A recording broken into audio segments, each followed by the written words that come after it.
Hola, ¿qué tal? Muy buenas tardes. Mi nombre es José Gerardo Tinajero Flores, estudiante de séptimo semestre de la Facultad de Derecho Campus Jerez, sobre la materia de criminología y criminalística impartida por el catedrático licenciado Pavel Huerta. A mí me tocó exponer sobre política criminal. Comenzaré diciendo que la política criminal, en su definición, estuve investigando a algunos autores y me pareció la más adecuada de Juan José Bustos Ramírez, que es un jurista chileno, en donde dice que es un capítulo de la política en general, pero que se ocupa de hacer frente al fenómeno delincuencial. Y nos habla de dos grandes rubros de la política criminal, que es la incriminación primaria y la incriminación secundaria.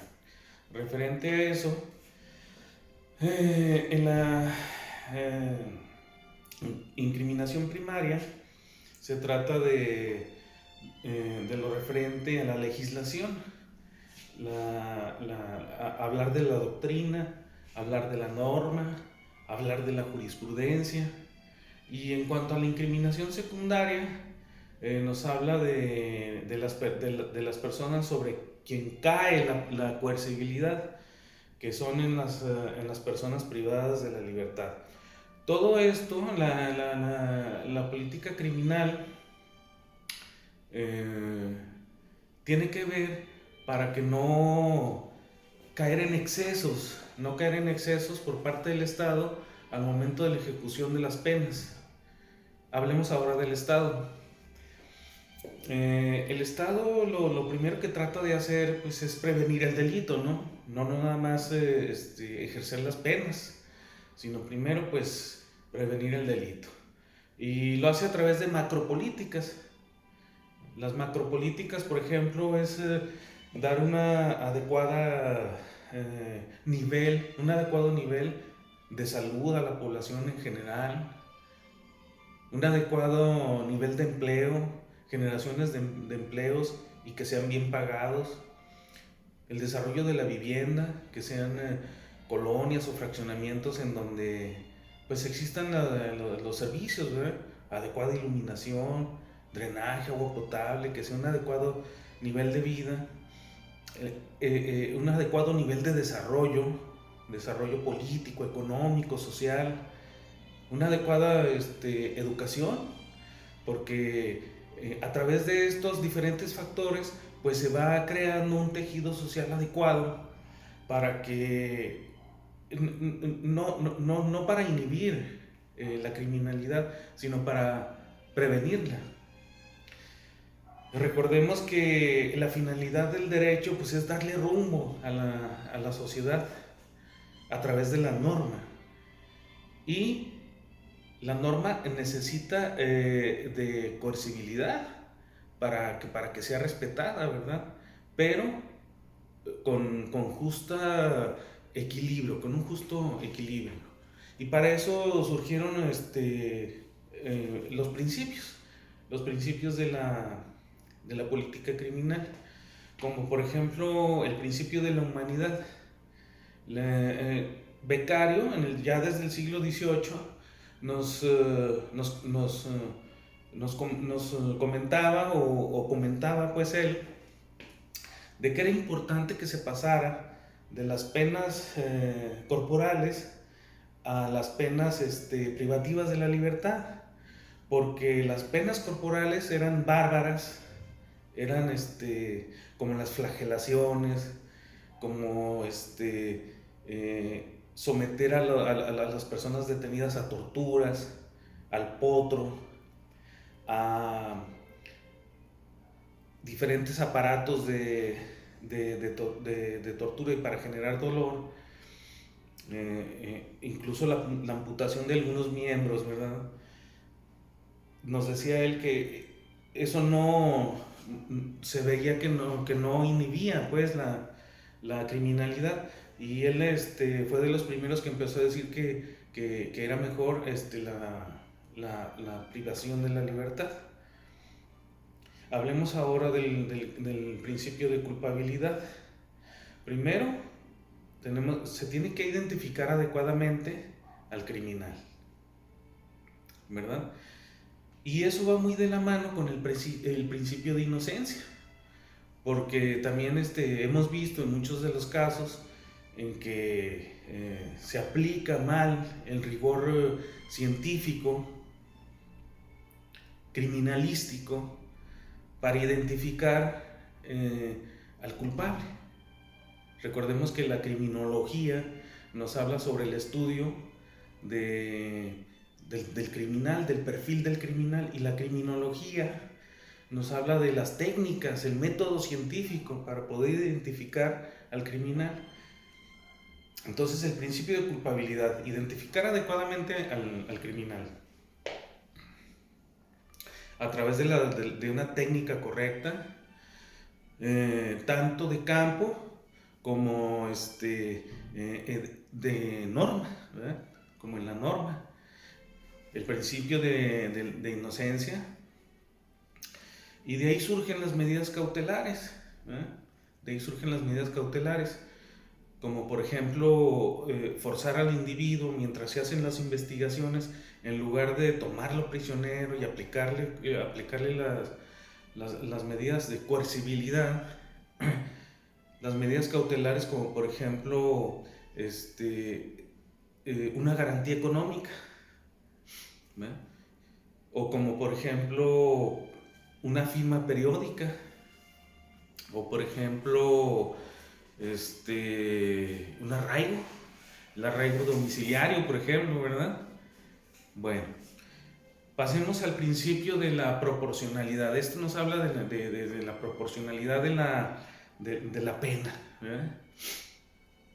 Ya dijimos que antes había penas corporales. Por ejemplo, en el Medio Oriente era muy conocido que aquel que robara le cortaban las manos, por poner un ejemplo. Y pero ya vimos que tenía una nula utilidad preventiva, no servía para prevenir los delitos.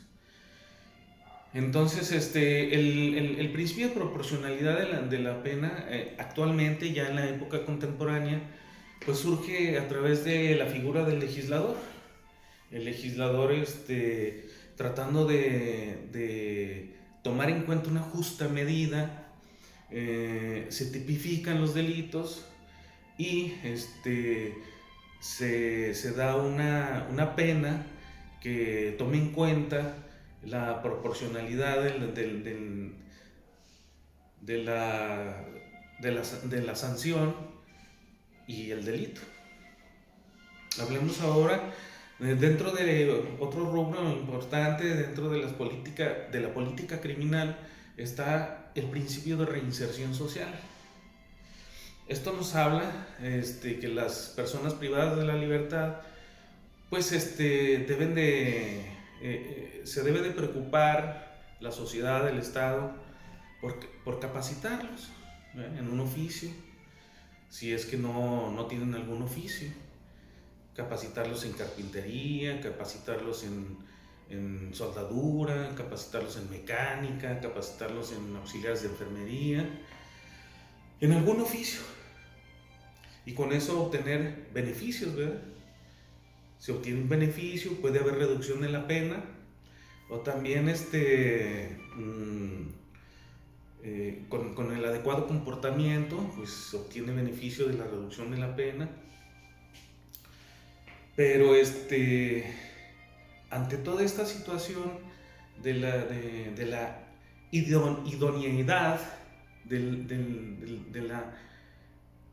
del concepto de una política criminal ideal, ¿verdad?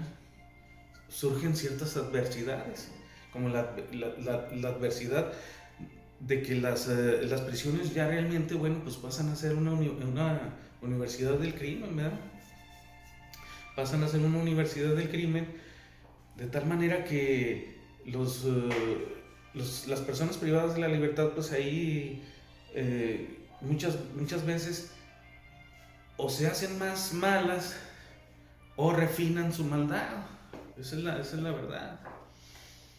Entonces, bueno, con el fin de que el Estado no caiga en arbitrariedades, en una fuerza excesiva del Estado, surgen todos esos principios de que estuvimos hablando en estos momentos, y también hablar de que hoy por hoy, en la época contemporánea, las penas están reguladas por la norma y tienen que estar en el marco de la legalidad. Y esto es observable a través de las ONG, que ya alcanzaron yo creo que el rango de organización ya gubernamental. Yo pienso que sí, pero bueno, el de las ONG como por ejemplo Amnistía Internacional o la propia Comisión Nacional de los Derechos Humanos están al pendiente y observando de que se cumpla con la legalidad de la aplicación de las penas. Que las penas sean que se apliquen con imparcialidad. Esto quiere decir que no sean más o menos severas por la raza, por ejemplo, ¿verdad? O por el género, o por la opinión pública. Pero, sin embargo, vemos que de facto no es así. Hablando sobre la raza, es conocido que, por ejemplo, hay grupos más vulnerables que otros, y la coercibilidad es diferente. Por ejemplo, un indígena, a una persona pobre, que a quien no es indígena o tiene cierto estatus social o económico social, en cuestión de género. Hay estudios que nos dicen que pudiera haber más casos en donde hay personas injustamente en los centros penitenciarios que son mujeres a los hombres. O por ejemplo, sigue habiendo presos por opinión pública. ¿Cuántos periodistas no ha habido en los cuales terminan en la cárcel? Las cuestiones religiosas, yo creo que actualmente ya eso ya se superó, pero también en un tiempo no muy lejano, recordemos de la época cristera, en donde por cuestiones religiosas se encarcelaban a las personas. Hablemos ahora de la dignidad. Esto actualmente está muy de moda porque recientemente, me refiero a hace unos años, pues ya se cambió la denominación de reo, ¿verdad?, a las personas privadas de la libertad. Y eso viene en el artículo primero constitucional, ¿verdad?, que pues habla de la dignidad y de los derechos esenciales del humano, del ser humano. Entonces ahí pues ya cambió la denominación y ahora son los PPL, ¿verdad? La imparcialidad, que haya un trato equitativo, un trato equitativo referente a que todos sean pues tratados igual, ¿verdad? Que no haya preferencias. Bueno, ahorita en las conclusiones voy a abordar algunas otras cosas. Hablemos ahora de la dignidad.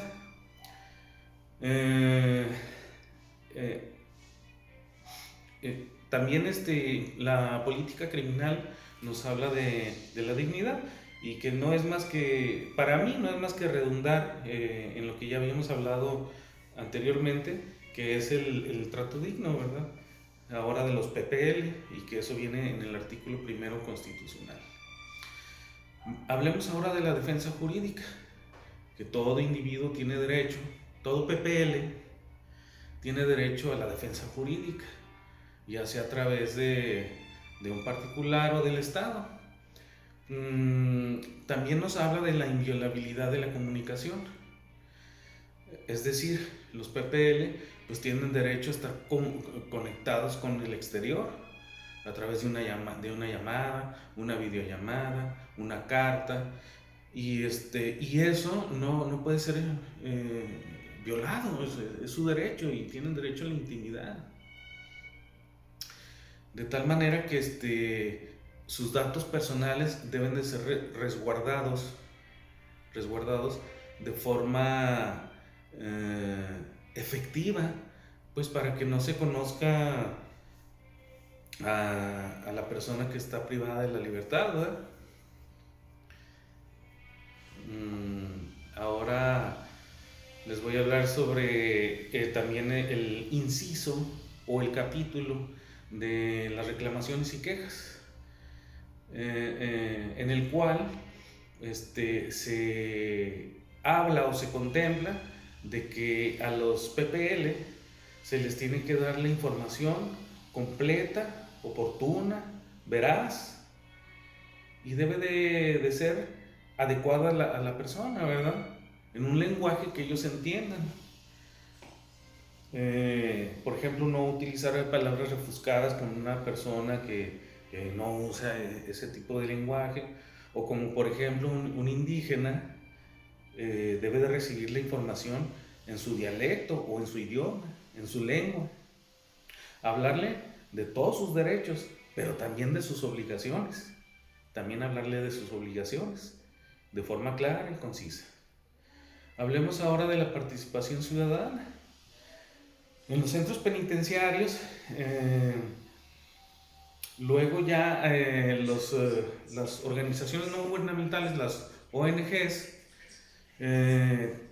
también tienen actividades al interior de los centros penitenciarios, como por ejemplo van y les enseñan un oficio, o van y les llevan ropa, o les llevan, por ejemplo, materias primas para que ellos elaboren ciertas cosas y los puedan vender, y con eso aprender un oficio, ganar algunos pesos, ¿verdad?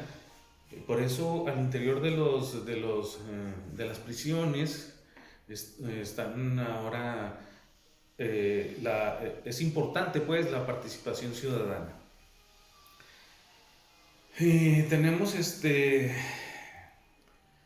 el principio de normalidad social. Esto no quiere decir otra cosa más que al interior de las prisiones o centros de reinserción social, los cerezos, ¿verdad? Se dice que la prisión debe de ser un reflejo de la sociedad libre. ¿Esto qué quiere decir? Quiere decir que allá adentro tiene que ser un reflejo de lo que sucede allá afuera. Que existan oficios, que exista gente que pueda ejercer su oficio, que la gente que los PPL puedan ganar unos pesos o un dinero con sus oficios, y para que se sientan todavía con utilidad, y que se vayan reinsertando a la sociedad. Pero ahora voy a hablar de mis conclusiones. Para mí, este modelo de política criminal es realmente anacrónica, ya no está acorde a nuestros tiempos. Ya en nuestros tiempos, ya no tenemos en los centros de readaptación social a las personas que roban roban un vehículo, o que robaron una casa, o sí los hay, ¿verdad? Sí los hay, pero me refiero a la generalidad. Es anacrónico porque actualmente están ahí por delitos de alto impacto, delitos contra la salud, extorsiones, secuestros, asesinatos y múltiples, y eso ya lo hemos platicado en clase. es arcaico ya. Es esa política criminal, como lo he platicado ahorita, de tratar de reinsertar y todo eso, es desmesuradamente utópico para mí. Porque hay personas que realmente ya rayan en la psicopatología. Personas que asesinan por gusto. Asesinan por gusto. Que antes de asesinar a la persona la hacen sufrir. Las van amputando poco a poco, las van torturando poco a poco hasta que ya finalmente los matan, ¿verdad? O sea, no llegan y los matan a la primera, no, los van haciendo sufrir. Los centros de readaptación social ciertamente pues, son universidades del crimen, en donde sigue habiendo adentro prostitución, trata de blancas, narco, consiguen bebidas alcohólicas, consiguen drogas duras y blandas, de todo, de tal manera que son verdaderas universidades del crimen. ¿Y cuántos PPL no tienen ya psicopatologías que deben de ser atendidas, pero sí se atienden, hay servicio médico, incluso puede haber un psiquiatra que esté atendiendo ese tipo de casos, pero con recursos muy limitados y en donde en donde los PPL pues no cumplen con éxito sus tratamientos de psicopatologías,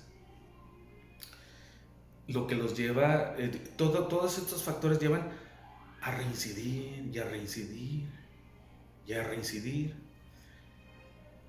De tal manera que ese tipo de personas, bajo mi punto de vista, es imposible reinsertarlas en la sociedad. Es imposible reinsertarlas en la sociedad. Yo estoy de acuerdo mejor con el modelo de Estados Unidos, en donde de lo que se trata ahí es de retirar a la persona que le está haciendo daño a la sociedad, definitivamente. Retirarlo del núcleo de la sociedad, apartarlo ahí y y que la sociedad ya quede a salvo de ese agente agresor, o incluso la pena de muerte. O sea, si tenemos un multihomicida, ¿verdad? Que está demostrado que ha hecho múltiples veces crímenes reiterados, crímenes continuados como el secuestro, y lo vuelve a hacer y lo vuelve a hacer y lo vuelve a hacer, pues es imposible, o sea, ya no se puede reinsertar. Penas afortunadamente ahorita ya para el secuestro y existen ya penas ya muy severas, en donde a pesar de que se tiene que hacer la media aritmética de la pena entre máxima y mínima, para el secuestro es alrededor de 50 años, y ya con eso ya la sociedad se libra de ese lastre de esa persona que está lesionando a la sociedad. Y yo creo que se debería de valorar la pena de muerte, la pena capital. Pero debe todavía el sistema jurídico avanzar de tal manera, el sistema judicial evolucionar de tal manera, pues que no vayan a caer ahí personas que no ameritan esa pena, o incluso inocentes, ¿verdad? Sí nos falta todavía evolucionar en ese sentido. Es cuanto.